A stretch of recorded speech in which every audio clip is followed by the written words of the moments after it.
everybody, welcome back. Today we're making a matcha wreath bundt cake. So this has matcha in the actual cake and as well as the frosting, and I think that it's so pretty and it's actually really easy to make. So if you're going to like a Christmas party, you need something that like is a standout dish, but you don't want to spend too long making it, this is the perfect recipe. So let's get started. Okay, so first to bake the cake, you want to beat some butter and sugar with an electric mixer until it's pale and smooth. Add some vanilla extract and eggs one at a time, mixing with each addition. In a separate bowl, combine some flour, matcha green tea powder, baking soda, and salt. And I'm using Leaf Fix matcha in this recipe. So this is actually sponsored, but I did try it out on my own and I actually really do like it. I promise you guys.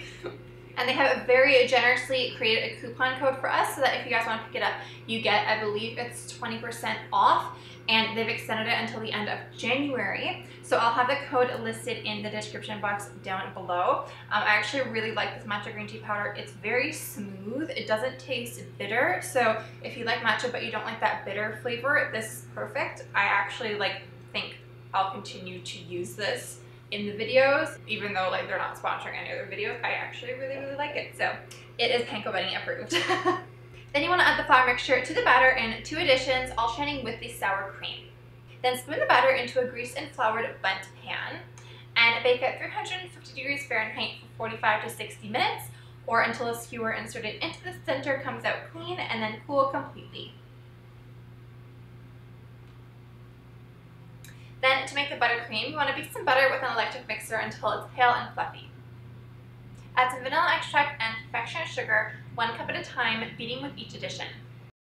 Then you want to add some more matcha, and we're using the same matcha that I use in the batter, and mix well. Then you want to place about 3/4 of the buttercream into a piping bag fitted with a large open star shaped piping tip. So this is basically the same piping tip that you use for churros, and I'll link it down below if you want to pick one up. Then to assemble the cake, all you want to do is place the cake on your work surface, and if you like, just round the edges of the cake with a serrated knife. I'm doing that because my edges are quite straight, but if you're using a rounded bundt pan, you won't maybe have to do this. Then you want to cover the entire surface of the cake in a thin layer of buttercream, and this is going to help the piped buttercream stick better. Then, using the buttercream in the piping bag, pipe little tufts of buttercream all over the cake. So when you're piping in the middle of the wreath, the inside part, it can be tricky. So I just piped little vertical stripes until I got close to the surface, and then I started piping little tufts. Way easier this way, and no one's gonna notice, I promise. Then you want to create a bow out of some fruit by the foot and stick it onto the cake. So I don't like using fondant. I don't feel like it tastes good at all. It's like Play-Doh. So I like to try finding other things to use instead of it, which is why we're using fruit by the foot. It tastes good, way easier to use, and it's also a lot easier to pick up, just like at the grocery store. Then just decorate it with some festive candy and sprinkles, and you are done.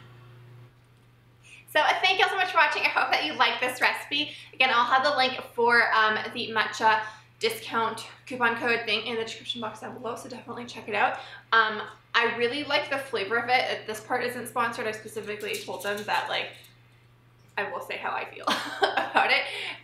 But it's actually much more mild and maybe a touch sweeter than some other matchas I've used. So you get the delicious matcha flavor in the baking without it tasting bitter, which is really cool. So I'm a fan personally. I'll keep using it because I like it that much. So just want to let you guys know. But anyway, thank you all so much for watching. I hope that you like this recipe. If you want to see any other holiday recipes that I come up with, I have a ton coming. And yeah, so make sure that you hit the subscribe button, and I'll see you guys tomorrow in a new video.